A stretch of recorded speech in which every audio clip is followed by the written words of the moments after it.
कधी कधी सत्य लपून राहते, पण ते कायम लपून राहत नाही.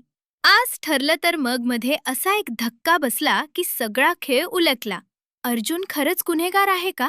कोणीतरी मोठा खेळ खेळतंय का? आणि प्रिया कोण आहे? चला, आजचा हा जबरदस्त एपिसोड पाहूयात.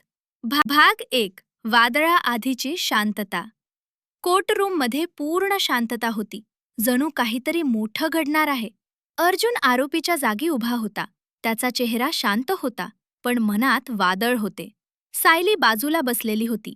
तिच्या डोळ्यात पाणी होते, पण मनात विश्वास होता. आणि प्रिया, ती फक्त बघत होती.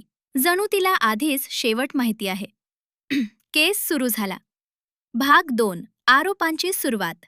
वकील उभे राहिले. त्यांचा आवाज कडक होता. अर्जुननेच शांताचा खून केला आहे. हे ऐकताच सगळे थरकापले. सायली घाबरली. घरचे हादरले. पण अर्जुन, तो अजूनही शांत होता.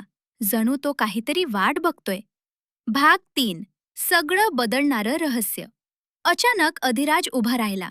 तो म्हणाला, सत्य आता समोर येईल. आणि सीसीटीव्ही फुटेज सुरू झाले. सगळे स्क्रीनकडे बघत होते. एक सावली दिसली, एक हालचाल, आणि अचानक प्रिया दिसली. त्या एका क्षणात सगळं उलटं झालं. भाग 4. प्रियाचा खरा चेहरा. प्रिया उभी राहिली. पहिल्यांदा ती घाबरली होती, पण लगेच हसायला लागली. ती म्हणाली, हो, मीच खून केला. कोर्टमध्ये शांतता होती, पण ती थांबली नाही. अर्जुन फक्त माझाच आहे. हे ऐकताच सगळे थरकापले. हे प्रेम नाही, हे वेड आहे. सायली तिच्याकडे पाहत होती. ती खूप शांत होती, पण मजबूत होती. आणि तेवढ्यात पोलीस आले. प्रियाला घेऊन गेले, पण तिची नजर अजूनही अर्जुनवर होती. भाग 5. शेवटचा पुरावा. एक वृद्ध माणूस पुढे आला. तो शांताचा नवरा होता.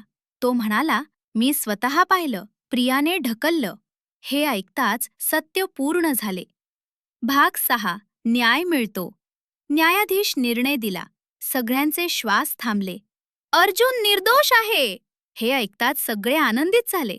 आणि त्या एका वाक्यात सगळं बदललं. सायली धावत आली. दोघे एकमेकांकडे बघत होते. शब्द नाहीत, फक्त प्रेम. भाग 7. मनाला भिडणारा शेवट. निरंजन माफी मागतो. सगळं मागे राहतं. अर्जुन म्हणतो, आता फक्त पुढे जायचं. कॅमेरा हळूहळू दूर जातो. आणि मनात एक गोष्ट राहते. सत्य लपलं तरी